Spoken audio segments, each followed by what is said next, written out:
Hello, আসসালামু আলাইকুম। এই পর্যায়ে আমরা দেখব কিভাবে আমরা সাবট্রাক্ট করতে পারি বা বিয়োগ করতে পারি দুইটা সেলের নাম্বারসগুলো কিভাবে আমরা বিয়োগ করতে পারি। নাম্বার বলতেছি, আমি ডেটা বলতেছি, সো সবকিছুই নাম্বারস ডেটা সবকিছুই আমরা একই রকম বোঝাচ্ছি বোঝার স্বার্থে, ঠিক আছে?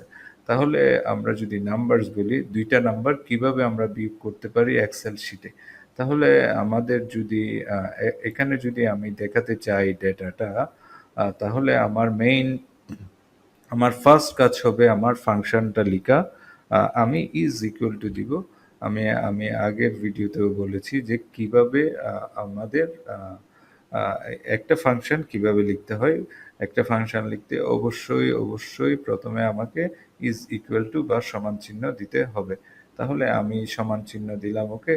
তাহলে আমি চাচ্ছি যে দুইটা ডেটা বিয়োগ করতে চাচ্ছি, ঠিক আছে। ফর এক্সাম্পল এখানে দেখুন দুইটা ডেটা আছে।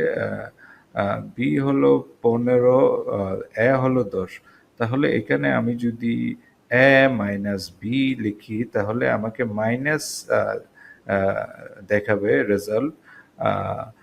যদি বি মাইনাস এ লিখি তাইলে আমাকে পজিটিভ দেখাবে।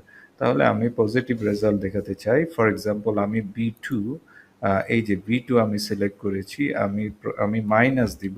সাবট্রাক্ট মানে বিয়োগ করা। তাহলে আমি টু দিব। তাহলে বি টু মাইনাস টু, তাহলে সিম্পল ম্যাথ। আমি যদি বি টুর যে ডেটাটা আছে ওই ডেটাটা থেকে আমি যদি টুর ডেটা বিয়োগ করতে চাই তাহলে কত হওয়া উচিত? নিশ্চয়ই আপনারা বুঝে গেছেন। 15 থেকে 10 বিয়োগ করলে আসলে 5 হওয়া উচিত। এখানে একটা রেজাল্ট দেখাচ্ছে অলরেডি যে 5, ঠিক আছে। আমি যদি কিবোর্ডে এন্টার চাপি তাহলে 5 দেখানো উচিত। এই যে 5 দেখাচ্ছে। এখন ধরুন আমি চাচ্ছি যে না, আমি চাচ্ছি যে সেল যে প্রথমে টু থাকবে, আমি টু থেকে বি টু বিয়োগ করতে চাই। তাহলে আমি আবার এটা মুছে দিব, ঠিক আছে। তাহলে আমি টু মাইনাস দিব, তারপর আহ, কি তারপর বি টু সিলেক্ট করব। তাহলে ইজ ইকুয়াল টু যদি দেই আমি -5 রেজাল্ট পাবো, ওকে। তাহলে 10 থেকে 15 বিয়োগ করলে আমরা -5 হয়। আবার যদি চাই যে না, আমি 15, এই যে আমি যদি চাই যে বি টু মাইনাস টু, তাহলে আমার রেজাল্টটা হওয়া উচিত 5। এই যে 5 দেখাচ্ছে, ওকে।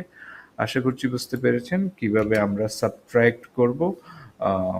নেক্সট আরেকটি ভিডিওতে দেখা হবে ইনশাল্লাহ। সে পর্যন্ত ভালো থাকুন। আসসালামু আলাইকুম।